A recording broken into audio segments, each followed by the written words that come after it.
oil is still a hot topic. Is Trade Shark in here? Do you see Trade Shark? You haven't seen him? He may not be here.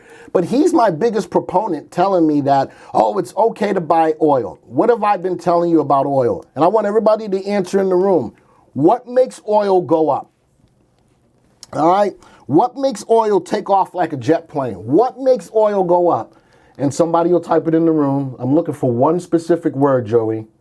I know what it is. What is it? You know what it is? Mm-hmm. Wow. Did I teach you something too? There it is. What is it? Demand, folks. That's absolutely right. Now, before, as I talk about demand, all right, why is that important? Because as people need oil, say again, trade. All right, so I know Rich has been telling me a long time about why he's been buying oil. I'm going to step back a little bit. Why was it important, or why was oil rocking and rolling prior to now, even though the demand wasn't there? Because oil was at historic lows. The people that were buying oil were more aggressive, all right? Like I know Trade Shark is. Buying oil a little bit earlier because it was at tremendous lows. Great, and drove the stock's price higher, drove oil higher because we had so much supply. The oil producing companies were out there producing it and da-da-da-da-da. It was at such low levels. Now, if you hadn't taken advantage of the low levels where everybody was trying to jump in, now you need to wait. Now you need to wait till the demand kicks in. I have a story here. Oil slips with OPEC meeting in doubt over potential cheating. So what's going to cause the demand? The oil producing companies to cut production. All right? And they all came together and said, okay, fine, it's ready now. We'll go cut production. And slowly but surely, as production gets cut, it's going to start to increase demand. We still have an oversupply of oil. And as long as we have that oversupply, oil is going to remain low. Now, as the production cuts kick in, and as we start using up our oil, demand will kick in. That's the time to buy oil. Now, if you're a little bit more aggressive and you knew that oil was as low as it was, and you didn't want to miss out on getting it in on a lifetime, on a price of a lifetime, you made your money. But if you haven't done it yet, now we want to wait for the demand to kick in. But there's a story here. Crude oil turns lower after touching 3 months high. You know why the 3 months high happened? Because everybody was jumping on board with such low prices. As Bloomberg reports, OPEC meeting suggested for Thursday is unlikely because of potential quota cheating by some countries on their deal to cut production. So everybody was saying, okay, we're going to cut production. We're going to cut production. We're going to cut production. Hey, we're going to cut production. Everybody. That was everybody, Joey. Everybody was going to say they're going to go cut production. Some of them said, well, I'm not going to cut production nearly as much as everybody else. I still want to make some money. And now there's some quota cheating, so I'm going to put the boo in there because there's everybody sitting up there going, oh, man. But OPEC will not hold an early meeting on June 4th, and a scheduled gathering next week also appears threatened unless all members first agree to cut output by as much as they promised, according to the report. Now, once those cuts kick in, we get through our oversupply of oil, then demand will kick in, and that's confirmation of the move on the oil play. All right, that's all I got to say about that. And we got some ETFs at the bottom. We're going to look at a couple of them. Actually, we're only going to look at one. Let me get back into the software. We're going to only look at one, and in this case for oil, I'm looking at USO. Notice in my list, sorted by VST, where does this oil ETF stand? Bam! Right smack dab at the bottom of the list. And for everyone who's been browbeating me about oil, listen, I'm only reporting as the software shows me how to analyze it. It is the only stock in my watch list today that's got a sell recommendation. Look at the RT. It has got the lowest RT in the list. USO, which tracks oil, it's got an RT on a scale between 0 and 2. It's got a value of 0.37. So for everyone who is giving me blowback on oil, listen, my job is not only to inform you on what to do, but teach you how to trade and make money and to do so consistently. So let's go take a look at the graph of it. Let's view the stock graph. Let's pull this over so we can see it. There it is. Here's that bounce. Let me zoom in. Here's that bounce when everybody said, man, the contracts for oil were at a negative level for the first time ever. Everybody said, man, we got to go buy. And they did. Just like somebody else on TV says, they went and buy, buy, buy. And look at it. What's oil doing right now?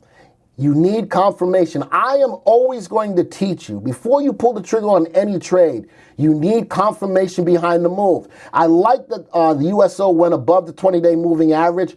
Look at this. RT did not back it up yet. The demand is not there. All right, so if I look at USO, it's moving sideways, blah, blah, blah. I do have a watch list specifically for petroleum stocks. Let's go peep them out. Here's my petroleum stocks. All right, as I look at this, let's go look at their recommendations. A lot of them are buy recommendations right now because of the big move as oil took up. I've got 63 stocks in here. All right, if I'm looking at an oil play, let's say that I'm still, maybe I'm like Rich and I say oil is going to move up. Well, let's look at the stocks that have the highest relative value. These are the stocks that have the best upside potential. These are the stocks that I wouldn't mind holding long term. How about Woodside Petroleum, WOPEY? It's a pink sheet though. It is undervalued, good upside potential. It's moving up in price right now, but it's not a safe stock by relative safety. This is more of an aggressive play. You'll notice that a lot of these oil plays, look at their safeties. They are not safe stocks. So if you're going to pull the trigger on an oil trade, this is more of a trade, not more of a long-term hold. Does everybody in the room understand? And folks, I'm analyzing a whole group of oil stocks. Look at their relative safeties. All of them are below the value of 1, but they all do have good upside potential. Why? Because we know oil is going to be around.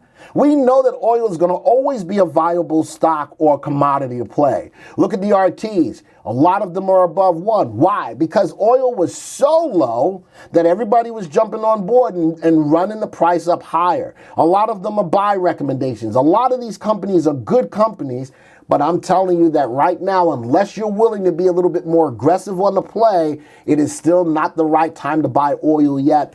But as long as you're okay with being aggressive, you can take advantage of them. All right, any questions in there, Joey?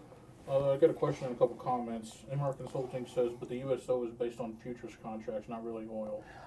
It is based on the futures contract. I can pull up another stock. Let me go see if I can find WTI and see if what WTI is in here. That's another way of going. That's offshore, West Texas.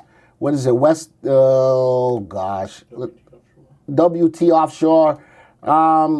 But USO is a means of tracking oil, even though it's future contracts. There's a lot of other ETFs that can be used to track oil as well, like Drip and Gush. Another one is Gush. Let's go pull that up real quick. That's another ETF. It won't let me. Did I not have Gush in here? GUSH in this list. This should be. I'm going to check that out real quick. There it is. Gush is in my list. It's bullish. It's got an RT of above 1.1. Of course, because it's an ETF. This does track oil. So I can track oil different ways. USO is a good way to go. WTI is a good way to go. And Gush and Drip, both for the bullish and the bearish sides, are good ways to go as well. What do you think about contra ETF against oil? Wait for confirmation. For the contra ETF against oil, oil has gone down so much. Let me go type in Drip. Oil has gone down so much. Probably, I'm not going to say that you probably want to get into Drip now. I think the upside potential outweighs the downside at this time. All right, the time they have gotten into oil on the downside is when it was falling. But right now it's starting to rise, even though it's starting to level out because the demand is not there yet. I think it's a lot too late to play the downside or the contra to oil. Hopefully that makes sense. Any other questions, Joe? Yeah. Can we access the YouTube Trending Thursday watch list that you were referencing? The question is, can you reference or get to this watch list that I'm looking at in YouTube? The answer to that is no. I've created all of these watch lists, and as you watch these different watch lists that I've made specifically for this live stream, you will learn that you can go into where you have my watch list, where you can create your own watch list and start building your own watch list to look at a lot of different things as well. All right, so there you go. Excellent. All right, let's get into our next story. Before we do that, let's get back to my watch list for today. 6, got you, 6-4. And so far, if you're liking what you see, folks, do not forget to comment, like, and subscribe. Thank you for taking the time to watch this video.